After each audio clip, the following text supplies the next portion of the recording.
This is a history and physical on a 75-year-old black male admitted from an independent living facility via EMS with complaint of dizziness, nausea, vomiting, urinary frequency for 3 days.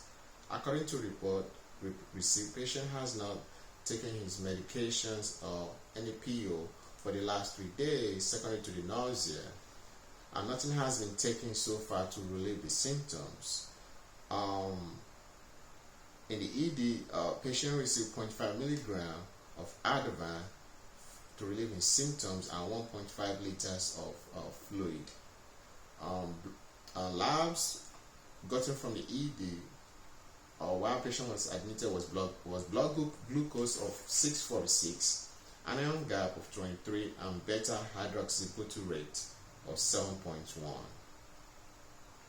Past medical history and surgical history include asthma, depression, diastolic heart failure, hyperlipidemia, hypertension, hyperparathyroidism, status post partial parathyroidectomy, gastric reflux, obstructive sleep apnea, on BiPAP at night, stage 3 chronic kidney disease, and hypothyroidism, and gait instability. Allergies to losartan, review of the system, constitutional.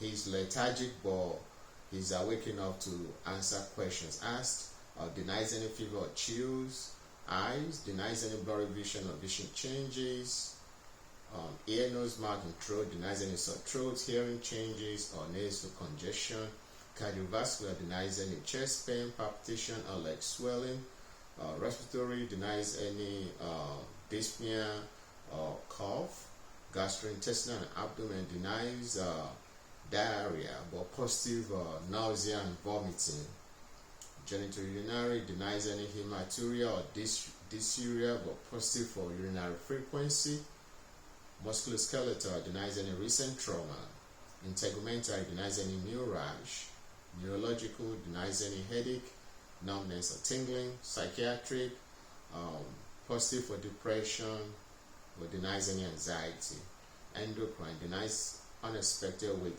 loss gain, hematologic and lymphatic, denies bleeding or enlarged lymph node, allergic/immunology, denies any recent exposure to any allergy. Physical exam, constitutional, not in any apparent distress, able to answer few questions but lethargic. Eyes, pupil equal reactive to light and accommodation, scleral and ecteric extraocular movement is intact. Ear, nose, mouth, throat, ears appears normal, nasal septum midline, moist mucous membrane without lesion, good dentition, no tonsillar or pharyngeal inflammation. Neck is subtle, no thyromegaly, no lymphadenopathy. Respiratory, no labored breathing, no use of accessory muscle, no cough, regular respiration. Cardiovascular, JVD not visible, no murmur, gallop or rubs, normal X1, S2, no additional heart sound noted, PMI non-displaced, no leg edemas. Chest symmetrical, chest expansion and chest rise, no wheezing. Gastrointestinal and abdomen, positive nausea and vomiting, soft non-tender to palpitation, normal bowel sound, no masses, no organomegaly, liver edge not palpable, no abdominal bruits noted.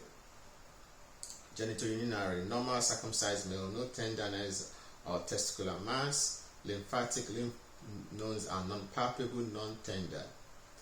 Musculoskeletal, no gross deformity, no joint swelling. Integumentary, no rashes or lesion noted. Neurologic, he's lethargic, no obvious deficit noted. CNS 2 to 12 grossly intact, sensation intact, normal range of motion. Psychiatric, normal mood and effect with a history of depression. Assessment and plan.